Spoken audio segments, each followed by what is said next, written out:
Yahweh said to Abram, after the lot is separated, lift up your eyes and look from the place where you are, northward, south, east, and west. For all the land which you see, I'll give to you and your descendants forever. I'll make your descendants as the dust of the earth. So that if one can be counted, the dust of the earth, the descendants also can be counted. Arise, walk through the length and the breadth of the land, for I will give it to you. So Abram moved his tent and came and dwelt by the oaks of Mamre, which are at Hebron, and he built an altar to Yahweh. Now, of course, we're going to find out that by the time Abram has made his whole circuit, how big is the land? Well, it goes from the river of Egypt, which is where the Suez Canal is now, to the great river, the river Euphrates, right? And this corresponds to the size of the empire of David, right? So that today, when the Jews speak of Greater Judea and Samaria, the Arab nations go crazy. Yeah. Why?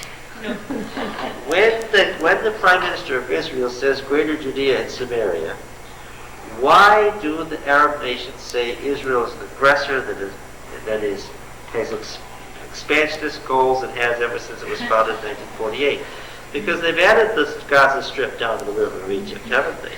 They've added the Sinai Peninsula and the Southern Desert, and they've added the west bank of the Jordan River over to the Jordan itself.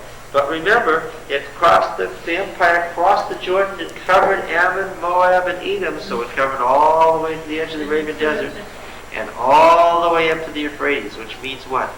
There goes Lebanon, Syria, half of Iraq. Have these nations missed that? No, they haven't, because...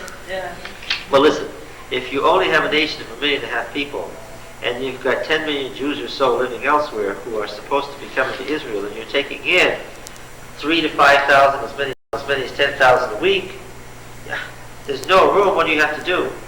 Expand. And when you keep saying that what we want is Greater Judea and Samaria, it's no secret what you're saying.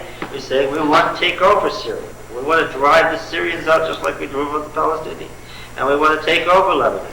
And we want to drive out the Lebanese. And we want to take over Iraq. Right? And when Saddam Hussein looks out there and sees Israel and sees this nuclear power, what does he say?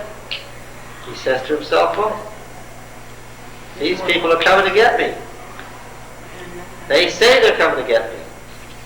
They've got a great army, a great air force. And they've got nuclear power. What do I need? I've got to get the same things and get them before they get me. Right? And the Syrians say the same thing. And that's why the Syrians are in Lebanon. Right? Yes. Isn't it fun? It all began in chapter 12. That's how you'd have to say it, right? This war began in chapter 12.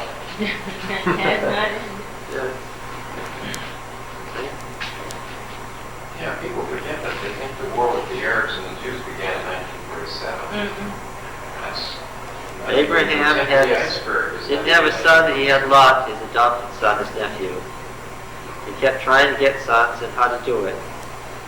He created the Arabs. And then he created the Jews. Right? And then there was trouble.